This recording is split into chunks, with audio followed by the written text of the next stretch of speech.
Hi friends, welcome to our channel. గుండె నిండా కుడి గంటలు సీరియల్ నెక్స్ట్ ఎపిసోడ్లో ఏం జరగబోతోందో ఈ వీడియోలో చూసి తెలుసుకుందాం.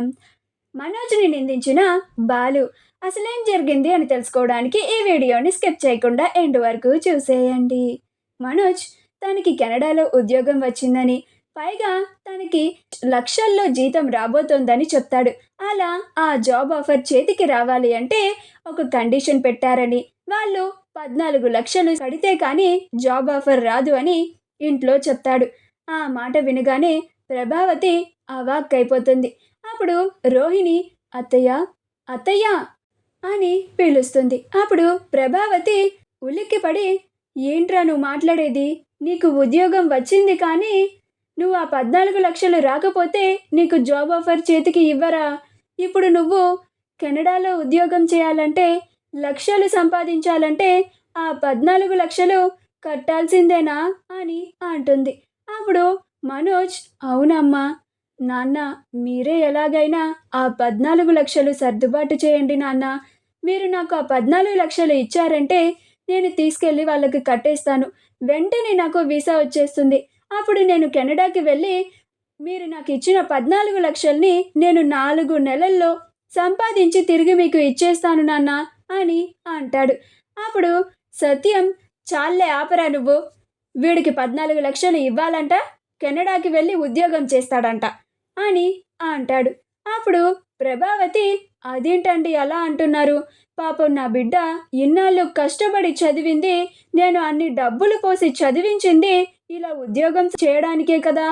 తీరా ఉద్యోగం వచ్చిన తర్వాత మీరు ఇలాగ డబ్బులు ఇవ్వనంటే ఎలాగండి అని అంటుంది.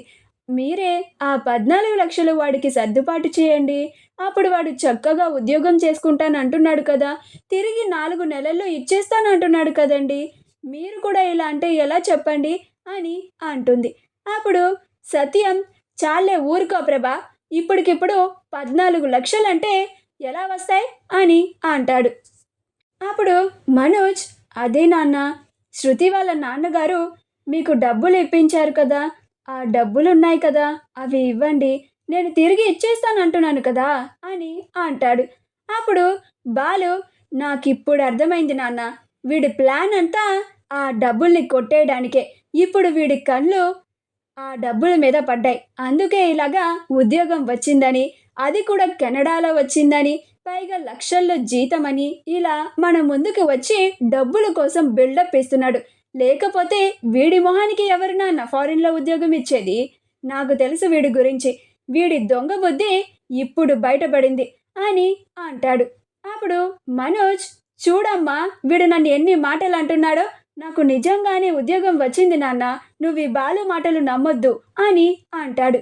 అప్పుడు బాలు, నిన్ను కానీ నమ్మాలరా, ఆల్రెడీ నువ్వు నాన్నకి వచ్చిన లక్షలన్నీ మింగేశావు, ఇప్పుడు మళ్ళీ ఆ రిటైర్మెంట్ డబ్బులు కూడా కొట్టేయాలని చూస్తున్నావా అని అంటాడు. అప్పుడు మనోజ్, నేనేమి ఆ డబ్బుల్ని కొట్టేసి నా స్వార్థం కోసం ఖర్చు పెట్టుకోవడానికి అడగడం లేదు. నాకు ఉద్యోగం వచ్చింది, అక్కడ కడితే ఉద్యోగం కన్ఫామ్ అవుతుంది, ఆ తరువాత నేను ఉద్యోగం చేయొచ్చు, ఆ తరువాత వచ్చిన జీతం డబ్బులు మీకే కదా ఇస్తాను, అప్పుడు ఈ ఇంటిని నేను చాలా చక్కగా చూసుకుంటాను అని అంటాడు. అప్పుడు బాలు, నిన్నెవడు నమ్మొచ్చాడ్రా? రోడ్డు మీద అడుక్కునేవాడినైనా నమ్మొచ్చు కానీ నిన్నసలు నమ్మకూడదు అని అంటాడు. నాన్న, నువ్వు వీడు బుట్టలో పడ్డావంటే మాత్రం నీ డబ్బుని మొత్తం కొట్టేస్తాడు వీడు, జాగ్రత్త అని అంటాడు. అప్పుడు మనోజ్, చూసావా అమ్మా, నీ ముందే వీడు నన్ను ఎన్ని మాటలు అంటున్నాడో, నువ్వేం మాట్లాడవేంటమ్మా అని అంటాడు. అప్పుడు ప్రభావతి, ఏంట్రా నువ్వు నా కొడుకుని ఎంత మాట పడితే అంత మాట అంటున్నావు అని అంటుంది. అప్పుడు బాలు, అవునమ్మా, నీ కొడుకే, వీడిలా తయారయ్యాడంటే దానికి కారణం నువ్వే కదా అని అంటాడు. అప్పుడు ప్రభావతి, ఏంట్రా అని కోపంగా చూస్తుంది. మా వీడియో కనుక మీకు నచ్చినట్లయితే లైక్ చేయండి, షేర్ చేయండి, మా ఛానల్ని సబ్స్క్రైబ్ చేసుకోండి, పక్కనే ఉన్న బెల్ ఐకాన్ని క్లిక్ చేయడం మాత్రం మర్చిపోకండి.